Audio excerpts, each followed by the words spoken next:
সময় তোমাকে শেখাবে মানুষের প্রিয়জন হওয়াটা অনেক সহজ যদি তুমি প্রয়োজন হতে পারো। সময় তোমাকে শেখাবে যে যদি তুমি আমাকে সঠিকভাবে ব্যবহার করতে পারো তাহলে তুমি সেই সকল জিনিস পাবে যেটা পাওয়ার তুমি যোগ্য। তোমার যোগ্যতা থেকে কেউ তোমাকে বঞ্চিত করতে পারবে না যদি তুমি আমাকে সঠিকভাবে ব্যবহার করতে পারো। সময় তোমাকে শেখাবে যে আমার থেকে বড় কোনো সম্পদ নেই। সময় তোমাকে শেখাবে যে আমি সকলের কাছে নির্দিষ্ট। সময় তোমাকে শেখাবে যে পৃথিবীতে যেটা হয় সেটা ভালোর জন্যে হয়। একটা সময় ছিল যখন আমি আমার জীবন নিয়ে উপরওয়ালার কাছে হাজারো অভিযোগ জানাতাম, কিন্তু আজ আমি উপরওয়ালাকে হাজারো শুকরিয়া জানাই।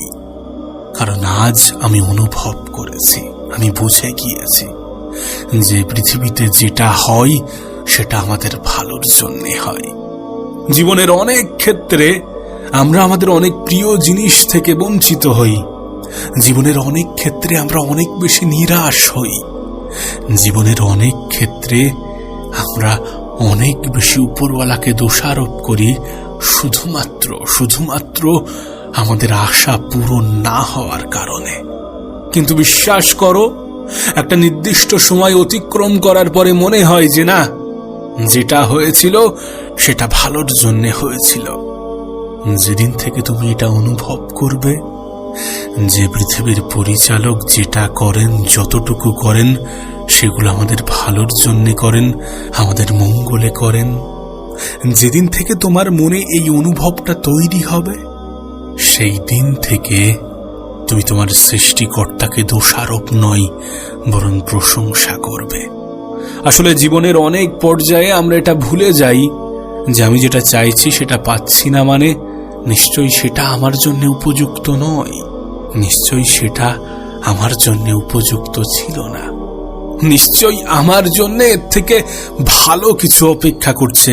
জীবনের অনেক পর্যায়ে আমরা এটা ভুলে যাই, কিন্তু এটা তো বাস্তব, এটা তো সত্য। যদি তুমি কোনো জিনিস থেকে বঞ্চিত হও তাহলে ভেবে নিও তোমার জন্য এর থেকেও ভালো কিছু অপেক্ষা করছে। এমন কিছু অপেক্ষা করছে যেটা তুমি কল্পনাও করনি, যেটা তোমার কল্পনারই বাইরে। আসলে আমরা তো মানুষ, তাই স্বল্প সময়ের ব্যবধানে সমস্ত কিছু আমরা বুঝে উঠতে পারি না। বেশিরভাগ ক্ষেত্রে আমরা আমাদের জীবনে ভুল জিনিসটাকে সঠিক মনে করি আর সঠিক জিনিস